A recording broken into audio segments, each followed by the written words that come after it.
کہ وقت کی یہ ضرورت سمجھ لو، بن پڑھے اب گزارا نہیں ہے۔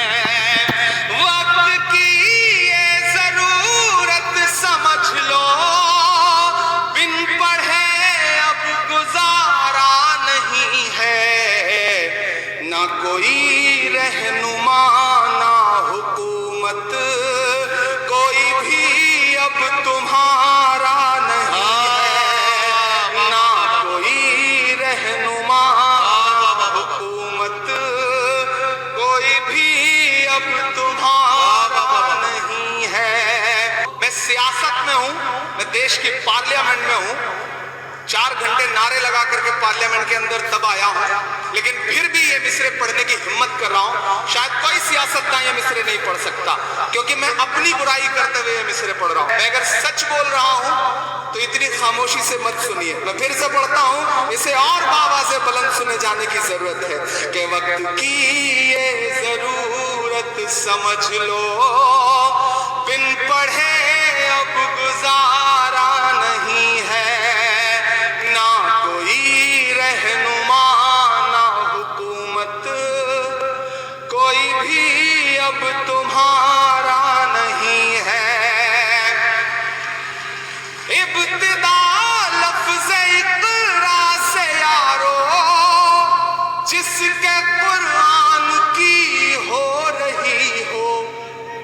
ابتدا لفظ اقرا سے یارو، جس کے قرآن کی ہو رہی ہو۔ قوم ایسی بھی رہ جائے جاہل، یہ خدا کو گوارا نہیں ہے۔ قوم ایسی رہ جائے جاہل، خدا کو گوارا نہیں، یہ خدا کو گوارا نہیں ہے۔ آخری شعر اس کا کہ تم پڑھو اور پڑھ کر لکھو سب، ورنہ تاریخ بدلی ملے گی۔ واہ واہ، ہو رہا ہے کہ نہیں ہو رہا ہے؟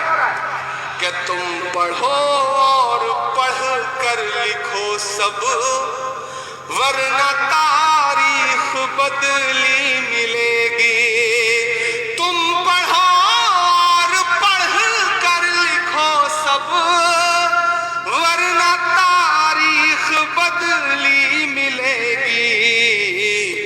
اب قلم اور کاغذ سے بڑھ کر واہ واہ واہ، دوسرا کوئی چارہ ہے۔ اب قلم اور کاغذ سے بڑھ کر کیا کہنا، کیا کہنا، دوسرا کوئی چارہ نہیں ہے۔ واہ واہ واہ، لبوں پر ہم سجا کر آیت قرآن نکلے ہیں، وطن پر مرنے مٹنے کا لیے ارمان نکلے ہیں۔